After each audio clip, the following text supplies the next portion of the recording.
Bonjour à toutes et à tous et bienvenue sur Tout Savoir DCG.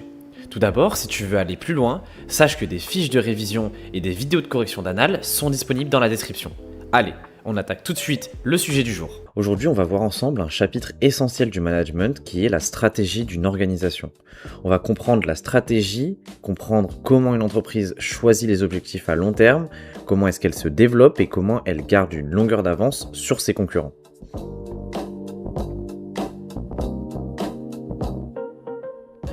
Il définit la stratégie comme la détermination des objectifs à long terme d'une entreprise et la mise en œuvre des moyens et des ressources nécessaires pour les atteindre.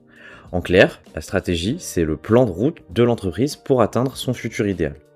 Par exemple, pour Apple, la stratégie, c'est de rester le leader de l'innovation technologique, donc elle investit massivement dans la recherche et le design.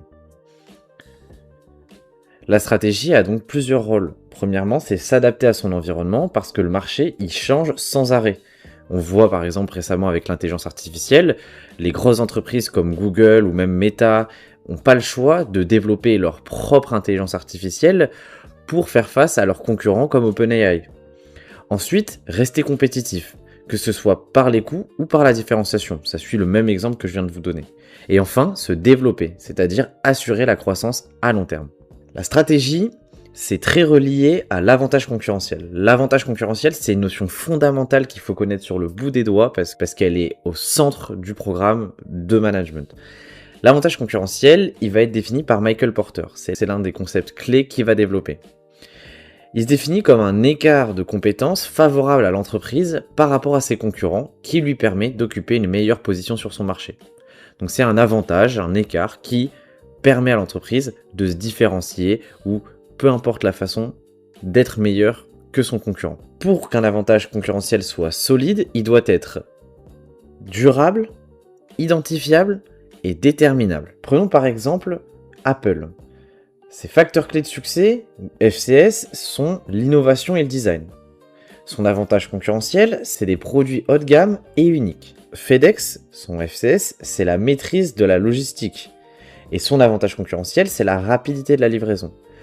Et à l'échelle nationale, Leclerc, son facteur clé de succès, c'est la maîtrise des coûts et son avantage concurrentiel, c'est des prix bas sur une large gamme de produits.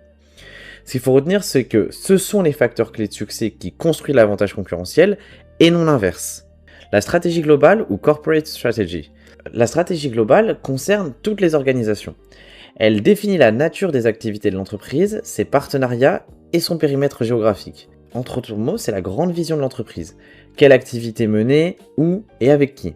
Il existe 5 formes de stratégie globale. La spécialisation, se concentrer sur une seule activité. Par exemple, Michelin ne fabrique que des pneus. La diversification, se lancer sur plusieurs activités. On verra ultérieurement les différentes formes de diversification. Mais par exemple, Samsung qui fait des téléphones, des télés et des frigos. L'intégration verticale, ça va être de contrôler les étapes de la production en amont ou en aval. Par exemple, Tesla qui fabrique ses propres batteries. L'internationalisation, ça va être se développer à l'étranger. Et l'impartition, ça va être de collaborer avec d'autres entreprises via des partenariats, par exemple Renault et Nissan qui partagent des plateformes de production. À savoir que dans un sujet, la stratégie globale peut également être appelée stratégie primaire, stratégie d'entreprise ou stratégie d'ensemble. Donc ne soyez pas surpris, retenez ces termes. La stratégie de domaine détermine les axes de développement et les variables concurrentielles. Coût, différenciation, flexibilité, innovation. Dans un domaine d'activité stratégique donné, après que celui-ci ait été délimité par la stratégie globale. Donc son objectif concrètement, c'est de déterminer comment être compétitif sur un marché. Par les coûts, par la différenciation ou par la spécialisation. Ce sont les 3 stratégies de domaine les plus répandues. Par exemple, chez L'Oréal, la division luxe mise sur la différenciation, tandis que chez Garnier, elle vise par la domination par les coûts.